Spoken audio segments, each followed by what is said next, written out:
আজও সকাল থেকে বৃষ্টি হচ্ছে রাজধানীতে। রাজধানীর জলজটের খবর জানাতে সরাসরি যুক্ত হচ্ছেন সহকর্মী তৌফিক হাসান তুহাদ। তিনি আছেন মতিঝিলে।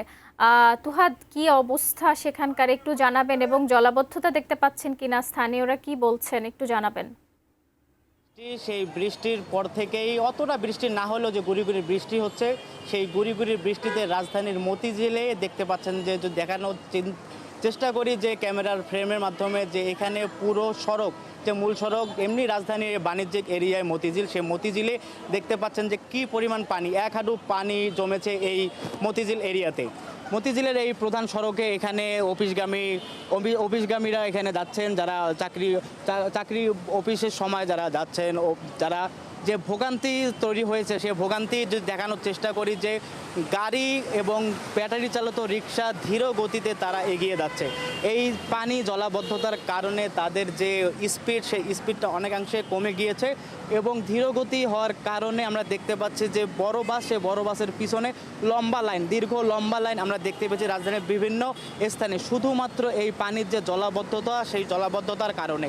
সকাল শুরু হয়েছে 7টার পর থেকে মুষলধারে বৃষ্টি শুরু হয়েছে, তারপরে কিছু সময় পরেই থেমে গিয়ে আবার গুড়ি গুড়ি বৃষ্টি, এখন পর্যন্ত গুড়ি গুড়ি বৃষ্টি হচ্ছে।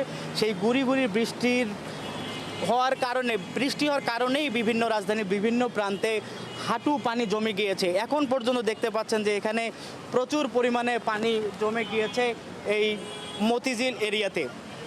এবং আমি যদি বলে থাকি যে সকালবেলা, সেই সকাল থেকে আমরা দেখেছি যে যেগুলো জায়গায় স্থানীয় এরিয়াতে যে পানি জলাবদ্ধতা হয়েছে, সেখানে আমরা দেখতে পেয়েছি দীর্ঘ যানজট। সেই দীর্ঘ যানজটের কারণে এখানে সাধারণ মানুষের ভোগান্তি সৃষ্টি হয়েছে, এবং এখন পর্যন্ত গুড়ি গুড়ি বৃষ্টি হচ্ছে। আবহাওয়া অধিদপ্তর থেকে আমাদের জানিয়েছে যে ঢাকা, সিলেট এবং চট্টগ্রামে বড় ধরনের যে বজ্রপাত তা হবে না, হালকা মাঝারি আকারের বৃষ্টি হওয়ার কথা জানিয়েছে আবহাওয়া অধিদপ্তর। এবং এখন পর্যন্ত দেখতে পাচ্ছেন যে এখানে যে স্কুলের শিক্ষার্থীরাও তাদের ভোগান্তি তৈরি হয়েছে। এবং আরও একটি কথা বলে রাখি, এইচএসসি পরীক্ষা, সেই এইচএসসি পরীক্ষার কারণে দ্বিগুণ হারে যানজট আমরা দেখতে পেয়েছি পুরো রাজধানী জুড়ে। এবং অন্য যে ফ্লাইওভারের কথা বলে থাকি, যে রাজধানীর ফ্লাইওভারগুলোতে যে ফাঁকা থাকে, সেই ফ্লাইওভারগুলোতে আমরা যানজট দেখতে পেয়েছি। এবং এখন পর্যন্ত যে এই ভোগান্তিটা নিজে দেখতে পাচ্ছেন যে পুরো চিত্র, যে প্রধান সড়ক, সেই প্রধান সড়কে এখানে বড় ধরনের ভারী যানবাহন চলাচল করে, তার পাশাপাশি ব্যাটারি চালিত রিক্সা, অন্য পিকআপ, সেই পিকআপগুলো এখানেও চলাচল করছে। কিন্তু এই পানি, এক হাঁটু পানি হওয়ার কারণে এখানে তারা ধীর গতিতে এগিয়ে যাচ্ছে, এবং বড় ধরনের যানজট সৃষ্টি হচ্ছে। যেখানে সময় 30 মিনিট, সেখানে তারা 2 ঘন্টার বেশি সময় ধরে এই যানজটের ভোগান্তিতে পোহাতে হচ্ছে। এবং স্কুল কলেজের শিক্ষার্থী, তাদের সাথেও আমরা কথা বলেছি, তারা জানিয়েছেন যে স্কুল কলেজে যেতে তাদের বিভিন্ন ধরনের সমস্যা হচ্ছে এই পানির কারণে। তোমাদের স্কুলে যেতে এই পানির কারণে তো অবশ্যই সমস্যার সৃষ্টি হচ্ছে, একটু যদি বলতে যে কী ভোগান্তিতে পোহাতে হচ্ছে। আরও একটি কথা বলে রাখি, এই যে এইচএসসি পরীক্ষা হচ্ছে, এখানে আমরা যে গার্ডিয়ানদের সাথে কথা বলেছি, তারা বলেছে তারা সরকারের প্রতি একটি আহ্বান বা অনুরোধ জানিয়েছে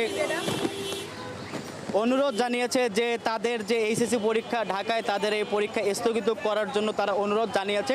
বলেছে যে তাদের এই যে বৃষ্টিতে ভিজে তারা যে পরীক্ষা দিচ্ছে, এই পরীক্ষা দেওয়ার পরে তারা যে বাসায় ফিরবে, আবার তাদের ভিজতে হবে। এজন্য তাদের শারীরিকভাবে জ্বর বা বিভিন্ন ধরনের অসুস্থ হওয়ার যে ঝুঁকি বা শঙ্কা রয়েছে, তা তারা জানিয়েছে এই গার্ডিয়ান। এবং বলেছে যে অন্য স্থানে, যেমন ঢাকা বিশ্ববিদ্যালয় চট্টগ্রামের যে স্থগিত করেছে, তা এরাও এখানে ঢাকা বিশ্ববিদ্যালয় স্থগিত করার কথা জানিয়েছে। তো এই ছিল রাজধানী মতিঝিল থেকে পানির জলাবদ্ধতা নিয়ে সর্বশেষ।